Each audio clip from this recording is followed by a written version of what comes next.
Tu filmes là ou quoi? Ah, d'accord. Bonsoir.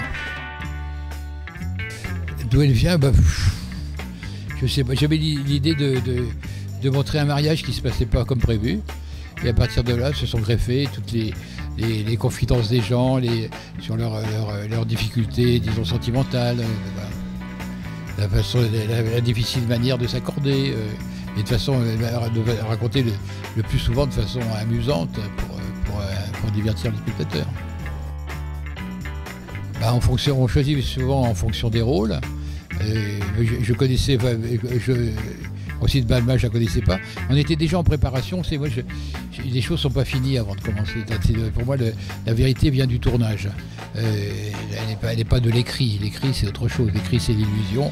Si vous écrivez un titre de Simenon, La fuite de Monsieur Monde, vous imaginez tout de suite un Monsieur Monde, comment il est, où il fuit, etc. Si vous, alors, je sais pas, la première phrase des vacances de la comtesse de Ségur, tout était en l'air au château de Fleurville. D'un coup, vous imaginez quelque chose, chacun imagine quelque chose, mais si vous devez le tourner, c'est quel château, où est-ce qu'on est? Est-ce qu'on est en Sologne? Est-ce qu'on est dans le Cher? Est-ce qu'on est dans le Berry, dans le Poitou, plus loin? Où sont les enfants? Sont-ils habillés? Les mâles sont-elles faites? Les calèches sont-elles là? Vous mettez en scène, c'est le concret qui compte. Donc là, il y a eu de même l'histoire toutes les scènes de José Garcia, les scènes avec Roselyne Palma, tout ça, elles n'étaient pas écrites. Mais par exemple, Roselyne Palma, je vais la voir, elle jouait une opérette de Francis Lopez à Lausanne. Puis une idée me vient et je lui raconte l'histoire d'un peintre débutant et de son modèle. Il dit oui, je veux bien, mais je veux pas être nu. Je dis très bien, on va intégrer la chose. Le fait que le personnage ne veut pas être nu. Voilà, bon. On fait des choses comme ça.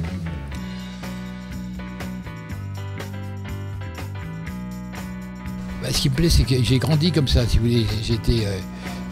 J'étais en pension depuis l'âge de 9 ans, oui. D'abord, j'étais en préventorium, donc oui, j'étais pas en famille, ensuite en pension. L'été, j'étais en colonie de vacances. Donc, le monde autour de moi, c'est ma condition, la condition dans laquelle je me trouve le plus à l'aise. C'est-à-dire quand parler, moi je peux parler, dialoguer, là on est deux à parler, mais si j'ai une salle de 500 personnes, je suis très à l'aise, hein, mais 1000... d'arriver, je suis très très à l'aise. Le monde me met à l'aise. Voilà. Donc pour les films, j'aime que ça fourmille, la vie elle fourmille de personnes, de personnages. Plus il y en a, vous savez, plus il y en a, plus ça me plaît. C'était Chauderlot de Laclos qui a écrit les liaisons dangereuses. C'est un militaire qui était en garnison et puis il n'avait pas vu sa femme depuis longtemps et sa femme lui dit, tu sais, j'ai pris du poids, vous savez, j'ai pris du poids. Et il lui a répondu, ne change pas, plus il y en a de toi, plus je t'aime. Donc pour moi, les films, plus il y en a d'histoires, de personnages, de trucs, de séquences, plus j'aime ça, quand je les vois et quand je les fais aussi. Voilà.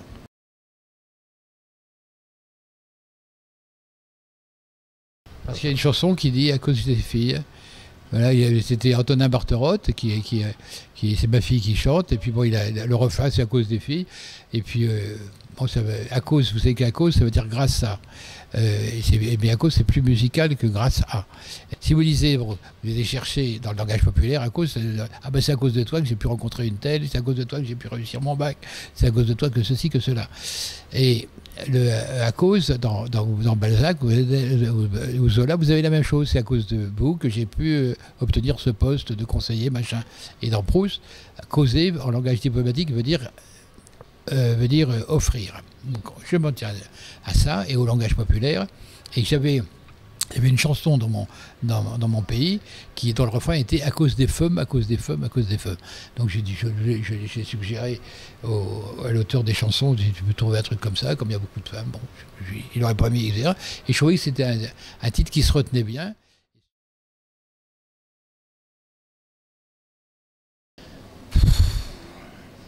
Je sais pas, je peux vous dire, c'est un peu faible, ça manque d'invention.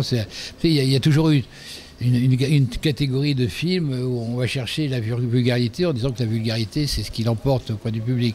Mais en fait, j'en pense, elles ne me satisfont pas.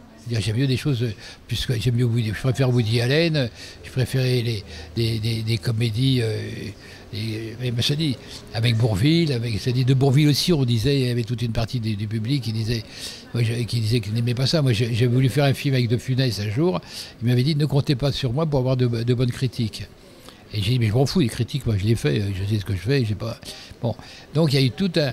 Mais là, je ne voudrais pas tomber dans cette ornière de dire... Je dis, j'ai pas beaucoup de satisfaction. J'ai bien aimé Le Grand Bain.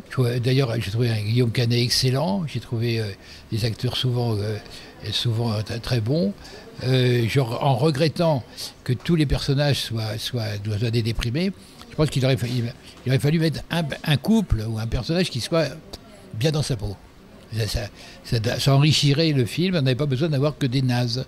En même temps, il y a une bonne interprétation. Le film est une bonne idée, est bien joué, a des manques, comme tous les films, sûrement. On en trouvera des manques dans le mien, certainement. Hein. Voilà, donc qu'est-ce que je peux vous dire des comédies comme on fait maintenant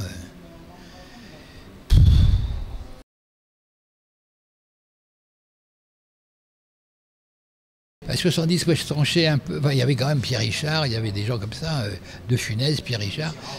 Il y avait Horry, c'est des mecs vachement inventifs. Vous voyez. Il y avait d'argent aussi. Hein, Lautner, oui, Lautner, par exemple, quand il a fait le Monocle, c'était normalement un film policier d'espionnage, le premier. Et puis bon, il tourne quelques scènes, il voit les rushs, et tout d'un coup, Paul Meurice, il tenait son flingue comme ça. Et donc, tout à coup, c'est devenu comique. Et donc, ils ont tourné le truc, et c'est devenu comique. Tu vois, le tournage a rendu la chose amusante. Bon, non, moi, disons que les comédies que j'aimais, c'était les comédies de Léo McCarey.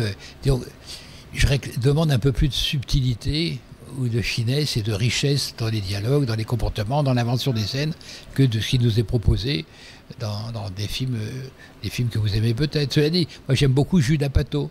C'est un cinéaste américain qui est jamais venu ici. Hein. Puis, le problème de la comédie aussi, c'est que on pâtit, disons, de la définition d'Aristote. Aristote, pour lui, le genre noble, c'était la tragédie. Le genre ignoble, c'était la comédie, parce qu'elle montrait les gens dans leurs défauts, etc. Donc à partir de là, on en a pâti jusqu'à aujourd'hui. D'abord, c'est pas invité dans les festivals. Molière a dit c'est une étrange entreprise que de faire rire les honnêtes gens. Il y a un critique de cinéma à propos de Laurel et Hardy qui a dit il ne faut rire personne sauf le public. Donc il y a aussi cette comédie. En même temps, la comédie, parfois elle vire mal, mais elle est aussi exclue de la représentation, des compliments, de la reconnaissance artistique.